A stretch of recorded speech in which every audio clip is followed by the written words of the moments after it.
오늘은 실론 네 번째 시간입니다. 하나님의 이름들이란 제목으로 하나님 말씀 나누겠습니다. 우리가 지금 계속 하나님은 누구신가에 대한 말씀을 함께 나누고 있습니다. 실론이라고 하죠. 실론. 하나님을 왜 알아야 되는가라고 물어본다면 하나님이 세상을 뭐 하셨죠? 창조하셨고 우리의 뭐가 되시기 때문에 근원이 되시기 때문입니다. 우리의 근원이 하나님이심을 여러분 믿으시죠? 네. 아프리카 한 선교사님에게 간증을 하나 들었는데 그 선교사님이 이런 얘기를 해주는 거예요. 자기가 이제 아프리카 한 나라에 파송이 되었어요. 근데 그 마을에 원인 모를 병으로 말미암아 2년째 사람들이 죽어나가는 거예요.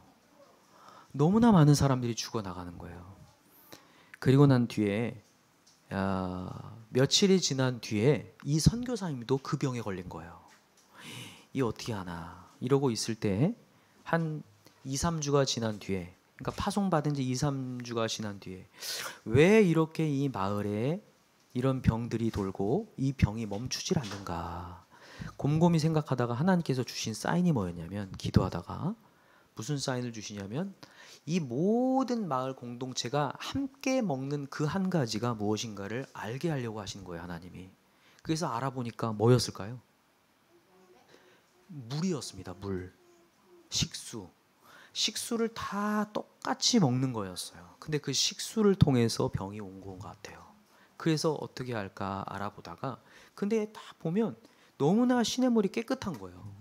그래서 이 병이 올 만한 것이 없는데 오염되지 않은 물 같은데 하고 이 선교사님이 기도하는 와중에 그러면 근원을 타고 올라가 보자. 그래서 그 시냇물을 따라서 상수원으로 올라가 보는 거예요. 그래서 맨 위까지 올라가 봤더니 돼지 사육장이 있는데 거기 있는 사람들이 원래는 분뇨를 따로 처리를 하거나 그걸 따로 버릴 수 있도록 해야 되는데 돈을 아끼려고 다 어디다 버렸냐면 시냇물에다 흘려버린 거예요.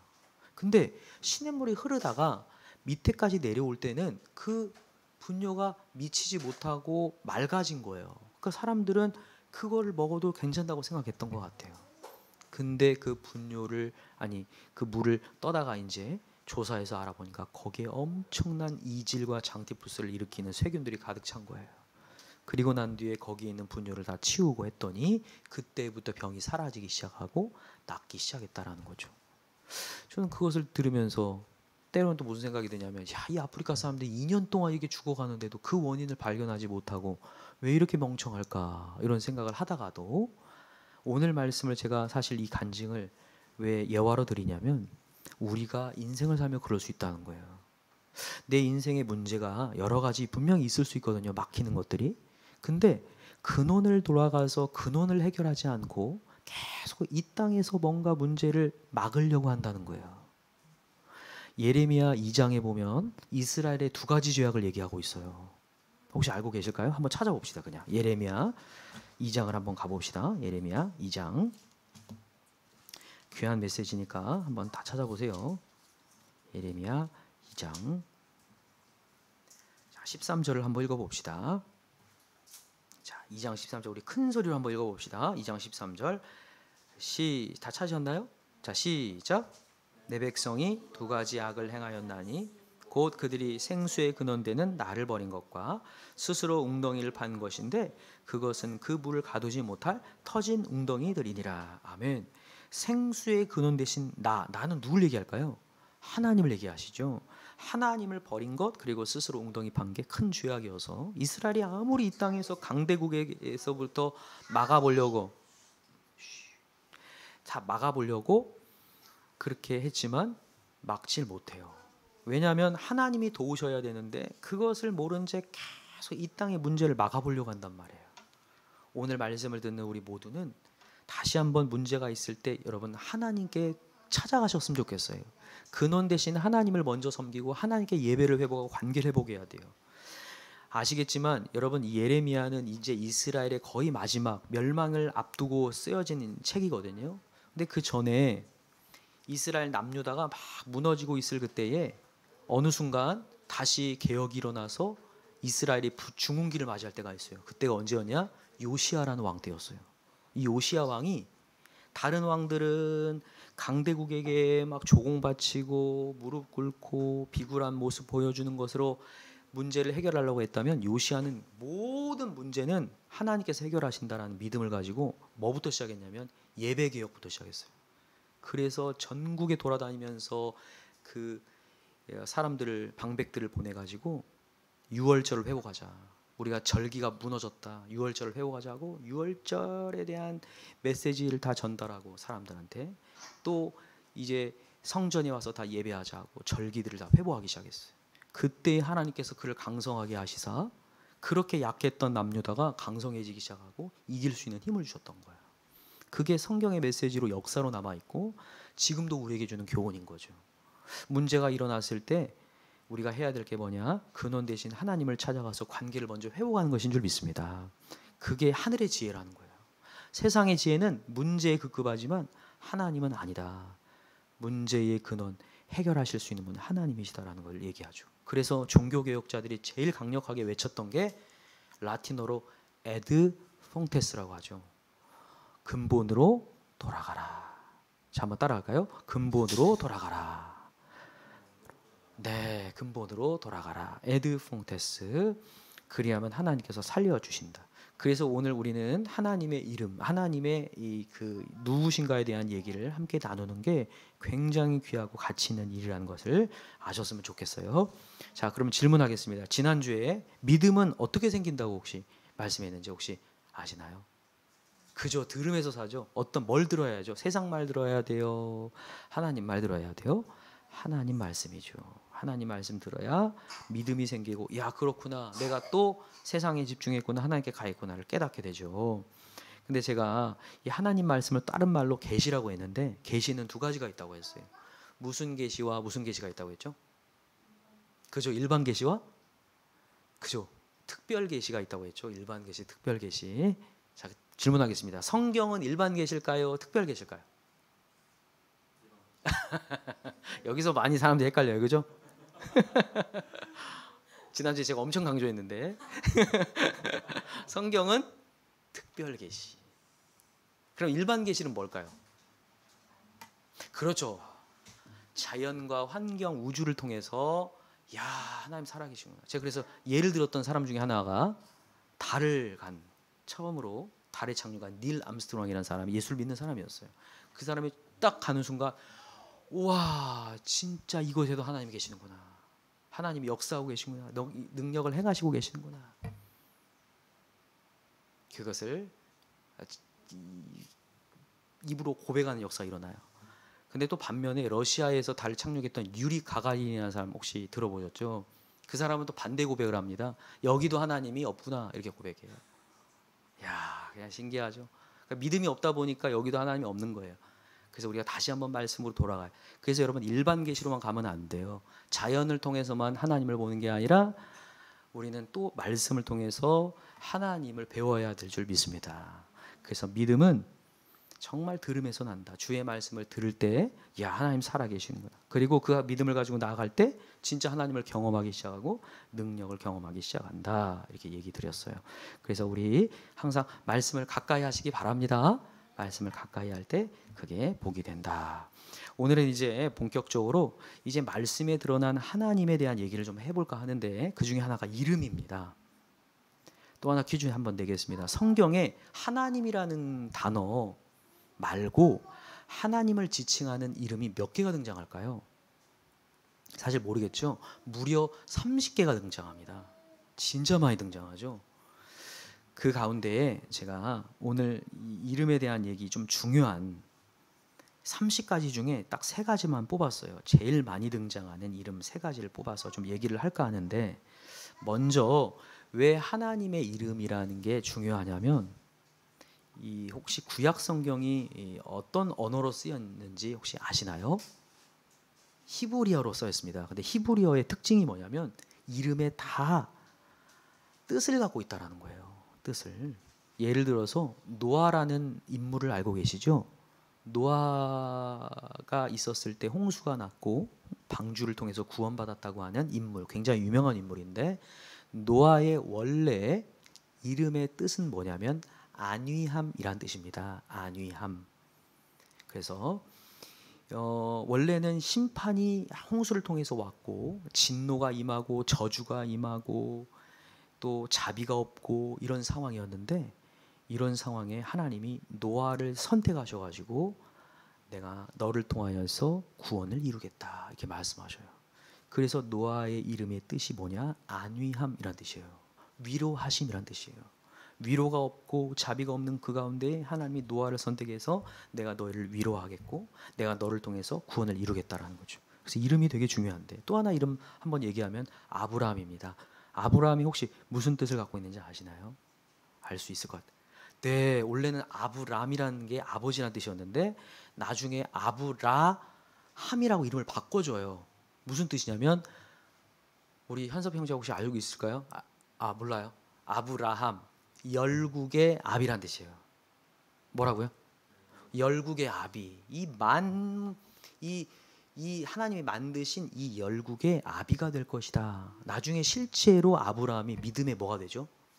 조상이 됩니다. 믿음의 조상이 돼서 그냥 아버지, 원래는 그냥 아버지였는데 이제 정말 믿음의 아버지가 되는 역사가 일어나요.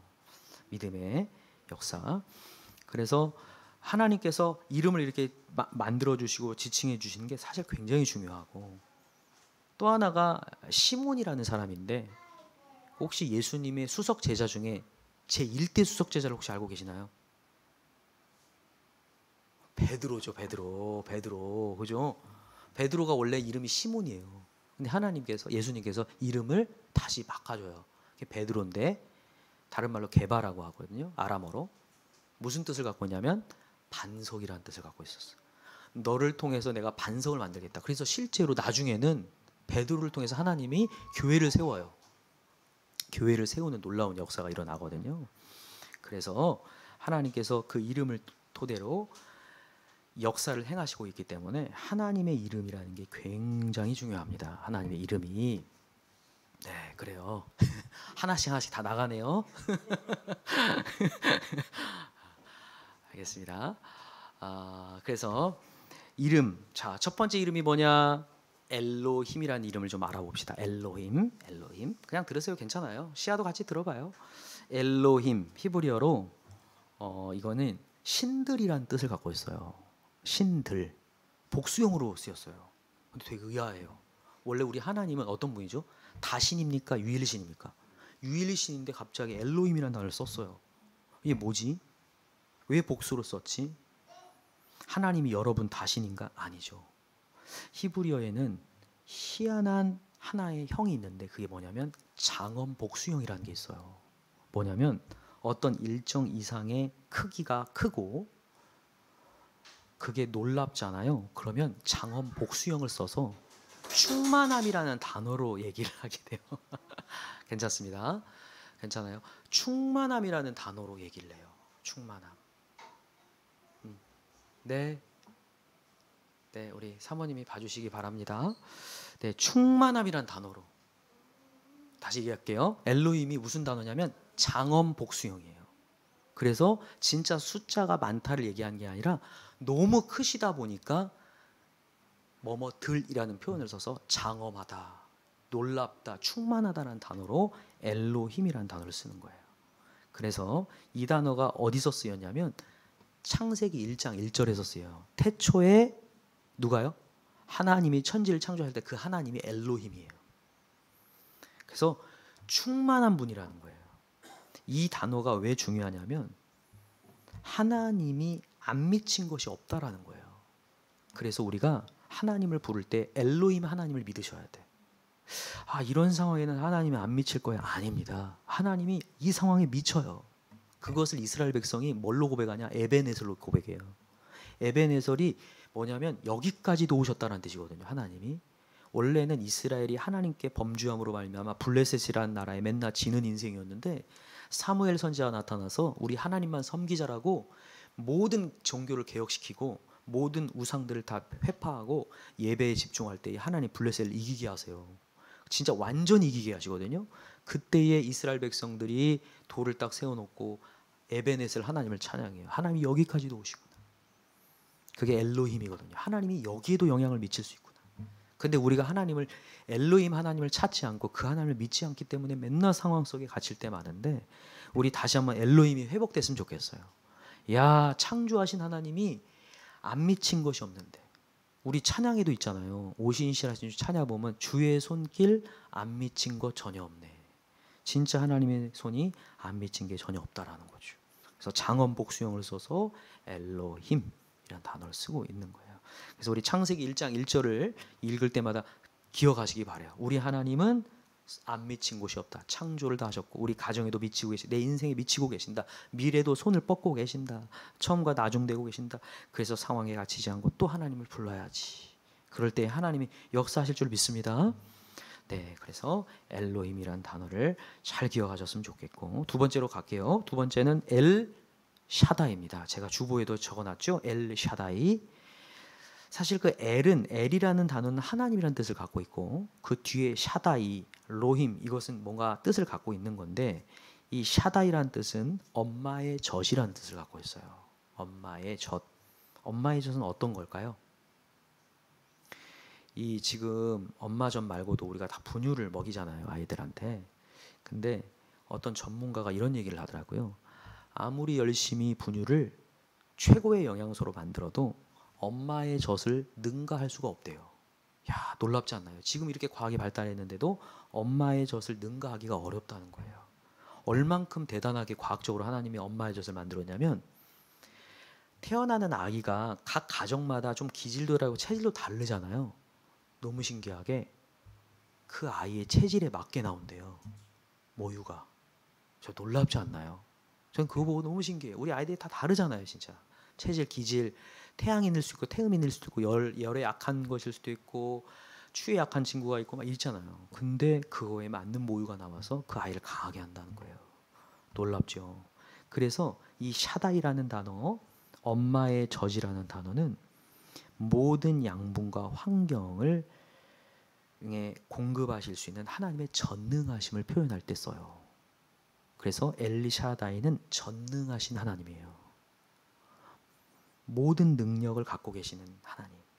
모유가 내가 살아가는데 모든 생존의 능력을 다 거기다 쏟아 부었던 것처럼 우리 하나님이 내가 살 수 있는 모든 것이 되실 수 있다는 거예요. 그래서 하박국이 그것을 깨닫고 무화과 나무 잎이 마르고 상황이 어려워도 난 누구로 즐거워하리? 여호와로 즐거워하리. 엘리샤다이 하나님을 고백하는 거예요. 하나님은 엄마의 젖이 되신다. 능력이 되신다. 고백하는 거죠.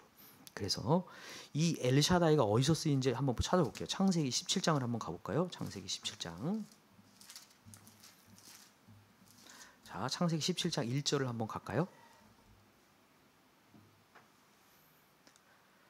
자, 창세기 17장 1절 같이 한번 읽어봅시다. 자, 시작. 아브라함이 99세 때에 여호와께서 아브라함에게 나타나서 그에게 이르시되 나는 전능한 하나님이라 너는 내 앞에서 행하여 완전하라. 여기 전능한 하나님이 엘리샤다이예요. 나는 전능한 하나님이라 너는 내 앞에서 행하여 완전하라. 하나님이 지금 아브라함에게 언제 나타나냐? 99세 때 지금 나타났대요. 원래는 하나님이 아브라함에게 75세에 나타나가지고 너를 통하여서 민족을 이룰 것이다 라고 얘기했거든요. 근데도 아이가 나와요, 안 나와요? 안 나왔어요. 지금 99세 때도 애가 없었습니다. 그러니까 아브라함이 마음이 어려워져가지고 아유 저는 이제 아이가 없나 봅니다. 저는 이제 자녀를 낳을 수 없으니 이 자기의 종 엘리에셀에게 그를 통하여서 자녀를 번성시키겠습니다. 그렇게 마음이 막 무너져 있었을 때예요. 그때 하나님이 찾아오셔가지고 나는 전능한 하나님이다. 너는 이게 안 된다고 지금 네 한계로 딱 재단했지? 아니야. 하나님 전능해. 나는 전능해. 내 앞에서 완전히 엎드려라. 여기 17장 1절 하반절에 너는 내 앞 행하여 완전하라가 완전히 엎드리라는 말이에요. 그죠? 옆에다 한번 적어 놓으세요. 완전히 엎드리라. 내 앞에 행하여 완전히 엎드려. 우리가 근데 하나님의 전능하심을 안 믿으면 반신반의해요. 완전히 안 엎드려요. 무릎을 꿇기보다 기도하는 것보다 차라리 내가 해결해버린 게 내가 걱정해버린 게 낫다고 생각하는데 그러지 말라는 거예요. 아브라함에게. 그러지 마라. 내가 약속했으니 너는 완전히 굴복하고 하나님을 믿어라. 이렇게 얘기하는 거예요.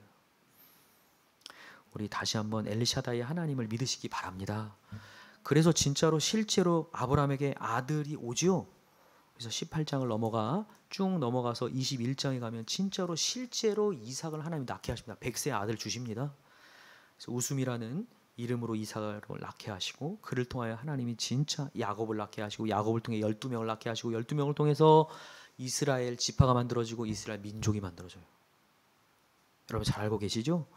그게 바로 아브라함이 불가능하다고 생각했을 때에 전능한 하나님으로 역사한 거예요. 지금 우리 교회도 그렇고 우리 가정도 그렇고 인생에 정말 뭔가 힘겹고 어렵고 장애물이 있다고 여겨질 때 여러분 또다시 우리 엘리샤다의 하나님 회복합시다. 하나님은 이렇게 비천하고 별로 있는 갈대아 우르에 정말 하나님을 모르고 살았던 그 인생을 하나님이 선택해가지고 내가 널 민족 만들 거야. 내가 하나님의 큰 민족을 만들 거야. 열국의 아비가 되게 할 거야. 네가 하는 게 아니라 내가 한다 하면서 엘샤다이를 소개하는 거예요. 그래서 우리 다시 한번 엘샤다이를 붙들었으면 좋겠어요. 제가 오늘 이 말씀을 준비하면 다시 한번 저도 은혜가 되더라고요. 그렇죠 하나님, 엘샤다이 엄마의 젖이 되시는, 내가 성장하고 우리의 삶이 나아가는데 모든 것 갖추고 계시는 엘샤다이 하나님이 회복되게 도와주십시오. 이런 고백이 나오더라고요. 그래서 우리 엘샤다이가 회복되기 바랍니다. 발음하기도 되게 좋아요. 그죠? 엘리샤다이. 자, 따라합시다. 엘리샤다이. 엘리샤다이를 고백하면서 그 하나님이 회복되었으면 좋겠습니다. 마지막으로는 야훼입니다. 야훼. 구약에서 가장 많이 등장한 이름이 야훼입니다. 이 성경에, 우리 한국 성경에는 여호와라고 이제 번역을 해놨는데 원래는 야훼라고 번역하는 게 더 맞고, 주보의 히브리어로 이거예요. 제가 제일 앞면에 해놨죠. 이게 야훼라는 표시입니다. 야훼. 그래서 가장 많이 쓰였는데 좀 가장 이게 정확하게 설명하는 게 출애굽기 3장에 등장하는 모세가 하나님을 만났을 때의 모습이거든요. 한번 가볼까요? 출애굽기 3장을 한번 가보세요. 출애굽기 3장.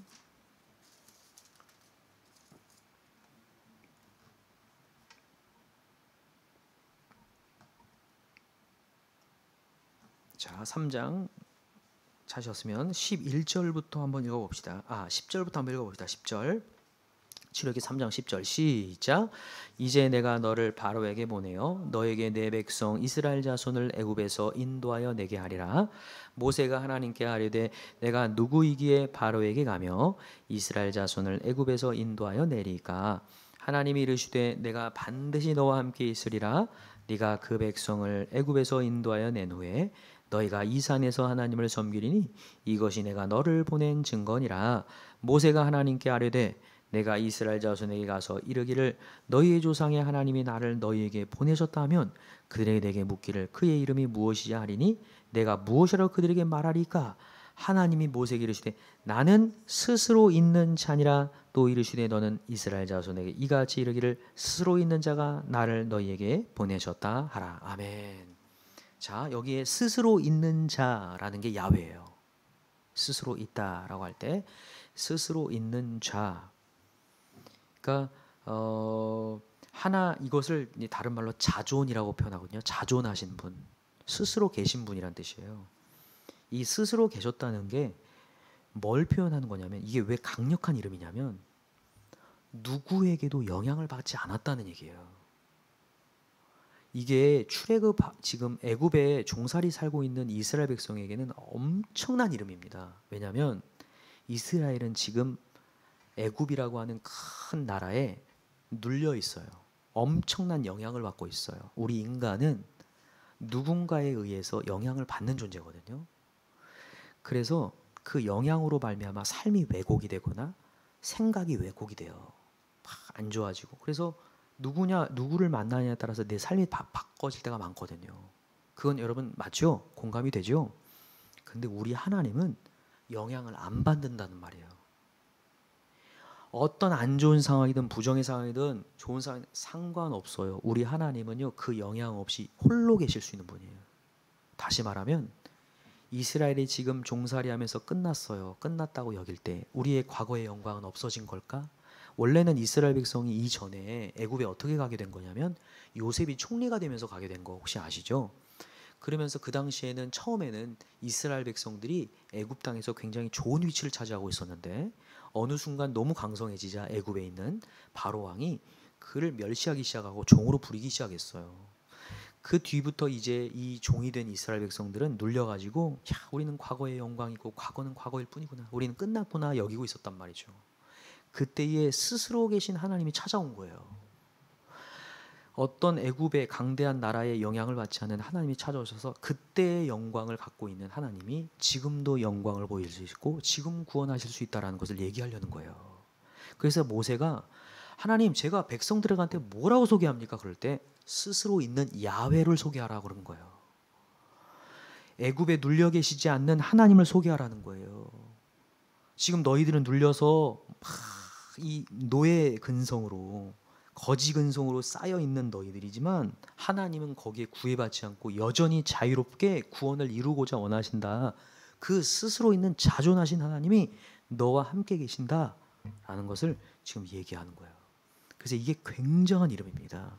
스스로 있는 자라는 게 엄청난 이름을 우리에게 얘기하는 거예요. 그래서 실제로 이 야훼를 계속해서 이제 출애굽한 이스라엘 백성들이 계속 소개합니다. 우리 그 하나님을 만나자, 그 하나님께 주목하자. 그래서 이제 애굽을 탈출하여서 이스라엘 백성이 몇 년 동안 광야 생활을 하죠. 40년 동안. 40년 동안 무슨 싸움을 하냐면 상황의 영향을 받느냐, 스스로 계신 여호와 야훼의 영향을 받느냐의 싸움을 계속하는 거예요. 상황을 또 눌려가지고 막 낙담하고 좌절하고 아말렉이 나오면 막 벌벌 떨다가 물이 없어 벌벌 떨고 불평하다가 또다시 하나님이 함께 하시면 된다. 반성에 물을 내시고 두 손 주님 함께 들었더니 아말렉을 처단하는 역사들이 일어나고 막 이 역사를 계속 반복하는 거예요. 우리 신앙이 그래요. 야훼 하나님이 커졌다가 아니면 또 상황이 커졌다가 이걸 반복하거든요. 그럴 때마다 여러분 다시 한번 야훼를 부르셨으면 좋겠어요. 야훼 하나님, 함께 하신 하나님, 스스로 계신 하나님, 영향을 받지 않고 우리에게 능력을 행하실 수 있는 그 하나님. 그래서 세상 변할지라도 우리 하나님 변하지 않는다는 메시지가 계속 있잖아요. 여전히 계신 하나님. 그래서 스스로 있는 자다. 스스로 있는 분이 너희를 요청하여서 너희를 함께 하겠다. 이게 우리에게 큰 은혜가 됩니다. 그래서 오늘 제가 엘로힘 엘샤다이 야훼 이렇게 말씀을 드렸는데 그 밖에도 뭐 엘 엘리온이라든지 엘 올람이라든지 여러 가지 이름들이 있는데 다음에 또 시간이 되면 이거에 대한 얘기를 좀 하겠지만 제일 중요한 건 이 세 개예요. 엘로힘 엘샤다이 야훼.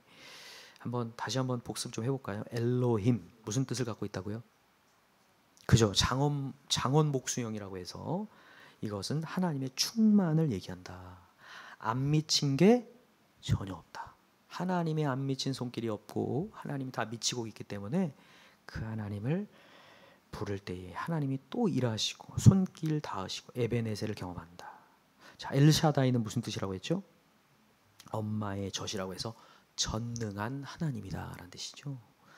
모든 양분과 환경을 다 허락하게 하셔서 공급하셔서 우리를 잘할 수 있게 하시는 전능한 하나님.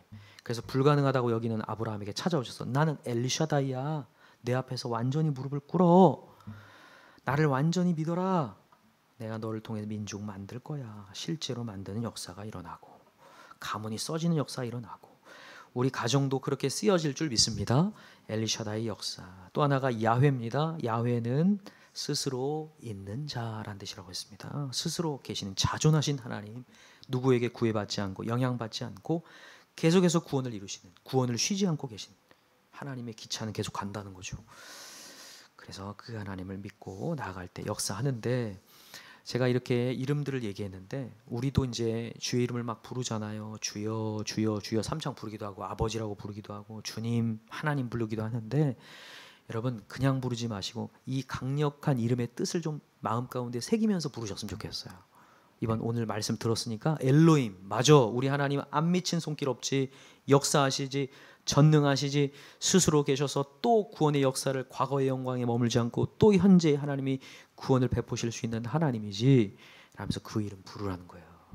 그래서 성경에 보면 성경의 귀한 선지자들이나 성경에 나오는 전도자들은 항상 뭘 얘기하냐 주의 이름을 부르라는 얘기를 합니다. 오늘 아까 사도행전 2장도 베드로가 설교하면서 한 내용이에요. 요엘서에 나오는 메시지를 그대로 인용하면서 한 얘기거든요. 주의 이름을 부르는 자는 구원을 얻으리로다. 그 요엘서에 나오는데 그것을 베드로가 선포를 해요. 진짜 여러분 여기서 구원이 없다고 여기는 사람들 다시 한번 주의 이름 부르십시오. 예수 이름 부르십시오. 예수 이름 부르시오. 그럼 반드시 구원의 역사가 있습니다라고 얘기해요. 그래서 우리 또 주님을 부르는데 여러분의 시간을 쓰셨으면 좋겠습니다. 어려울 때마다 제가 지난 새벽에도 좀 말씀을 드렸는데 주님께 좀 직진하셨으면 좋겠고, 여러분들이 어려울 때마다 사울왕이 했던 것은 어려울 때마다 하나님을 쫓아간 게 아니라 맨날 자기 안에 쌓이고 사람 뒷공무니만 쫓아다녀요. 사람의 행동거지만 묵상하다 보니까 맨날 어렵고 시기가 나오고 욕심이 부려지기 시작하고 좌절이 되고, 그러나 다윗은 어려울 때마다 반석이신 하나님만 찾아요. 그러니까 그의 이름을 부를 때마다 하나님의 역사를 행하시고 진짜로 구원길이 되심을 보였던 거거든요. 그래서 우리 다시 한번 우리 인생의 주의 이름이 회복되었으면 좋겠습니다. 엘로힘과 엘샤다이 야훼 하나님이 회복될지어다. 아멘. 우리 이 시간에 한번 기도합시다. 말씀을 붙들고 한번 기도할까요? 기도할 때 하나님, 내 인생에 다시 한번 엘로힘, 주의 손길이 비침을 경험하게 하시고, 엘리샤다이, 전능하신 하나님, 스스로 계신 하나님, 그분이 내 마음의 인생을 주관하여 주시옵소서. 우리 시간에 한 목소리 한번 기도합시다. 하나님 아버지 감사합니다. 오늘도 이렇게 주의 이름을 하나님 아버지 배울 수 있도록 해주시니 감사합니다. 이름은 그냥 있는 글자가 아니라 거기에는 엄청난 파워와 능력이 갖고 계심을 알게 됩니다. 주님의 정체성 무엇입니까? 전능하시고 창조하시고 손길 안 미친 곳이 전혀 없으신 분이신데도 우리는 너무나 하나님을 제단하고 불가능하다고 여기고 하나님 좌절할 때가 있습니다. 포기하려고 할 때가 있습니다. 그러지 않게 도와주시옵시고 다시 한번 우리 삶의 엘로힘, 엘샤다이, 야훼 하나님 회복되게 도와주시옵시고, 여전히 계시는구나, 능력 행하시구나, 힘을 주시는구나, 하나님이 회복되어 그 하나님으로 말미암아 우리의 인생을 통치하고 가정을 통치하고 교회를 다스릴 수 있는 우리가 되게 도와주시옵시고, 우리의 자녀들에게도 하나님 엘리샤다이가 마음 가운데 새겨지기 원합니다. 전능한 하나님, 아브라함에게 멈춘 것이 아니라 이삭에게 넘어갔고 이삭을 통해 야곱 민족이 만들어지고 이스라엘 통해 이 땅에 예수 복음이 왔던 것처럼 하나님 그 흘러가는 메시지가 하나님 끊겨지지 않게 도와주시옵시고, 엘리샤다의 역사, 손길이 미쳐지는 역사가 계속되게 도와주시옵시고, 우리 하나님 사랑하는 권속도 가는 곳곳마다 직장에 갈 때도 가정에 갈 때도 자녀와 대화할 때도 아내와 남편이 대화할 때도 항상 하나님의 역사하심이 미쳐지는 것을 경험하게 도와주시옵시고 살리신 하나님을 경험할 수 있는 귀한 시간이 다 되게 도와주옵소서. 예수님의 이름으로 기도하옵나이다. 아멘.